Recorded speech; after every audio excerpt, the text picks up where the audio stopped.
People will do anything to get rich, but we found a guy who gave up everything to become homeless on purpose. This millionaire gave up his car, his house, and all his money, and you'll never guess why.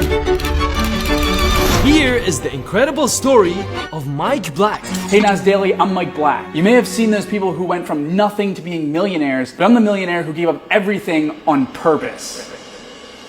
Mike has been an entrepreneur his whole life, but in July 2020, he decided to walk away from everything.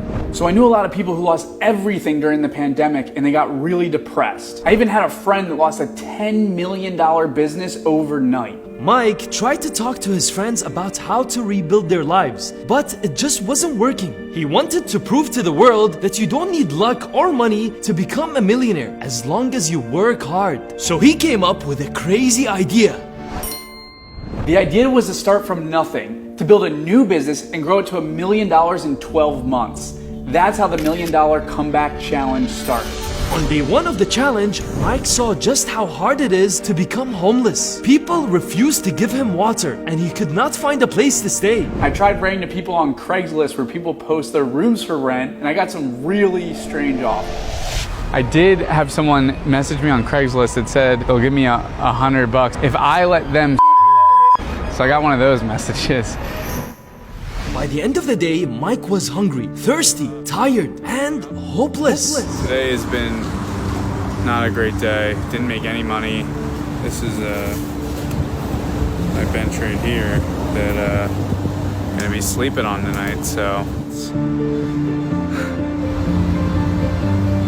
Until this happened. 11 o'clock, this kid hit me up and said like, hey man, you can crash here. This stranger picked Mike up, fed him, and let him stay in his RV for a few weeks. This is Isaac. What's up, Isaac? Howdy, y'all. Just drove 10 miles to grab me. He even brought me food.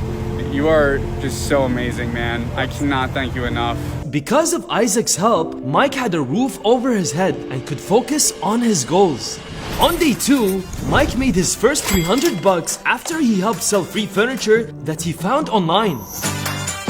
It was so nice to finally get some food and clothes. On day 5, he made more money and got his first computer. We got this now, baby, so now it's time to put this thing to work. On day 13, he got his own office space. I'm just so pumped, so excited. Here is kind of like the common area. On day 49, he got his own place. The house, I got it. And by day 91, he had started a rent hacking business. He was landing big clients as a social media manager, and he launched his very own business. Look at where we're at right now. Yeah, we're not like making millions of dollars, but look at this. Gonna be living potentially in a mansion rent-free. I'm getting on calls with big tech companies pitching them on running their social media. I'm starting a coffee brand. I have a coffee dude now in Austin. I mean, everything's going in the direction. Dude, 3 months ago, I was homeless. But on day 138, this happened. On Tuesday, I learned that my dad was officially diagnosed with stage 4 colon cancer, and he just started chemo. Mike started to question the whole project. For me, health and family were much more important than the challenge, so I decided to stop the whole project. Talk to Davey here. So my dad... Mike ended the challenge with 60 days left and $64,000. This isn't just about like going from homeless to whatever. The only reason I did that was so you could see that I was starting at a lower point than you.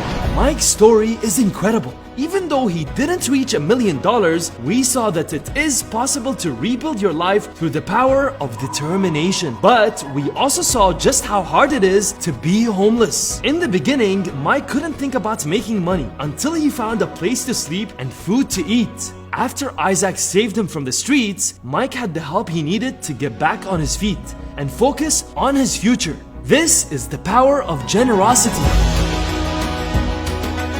You are just so amazing, man. I cannot thank you enough. It's been a tough day. I'm really sorry about that, man. I'm glad I could help. Just thank you so much. Of course. We should always remember to help those in need because it could be the opportunity that they need.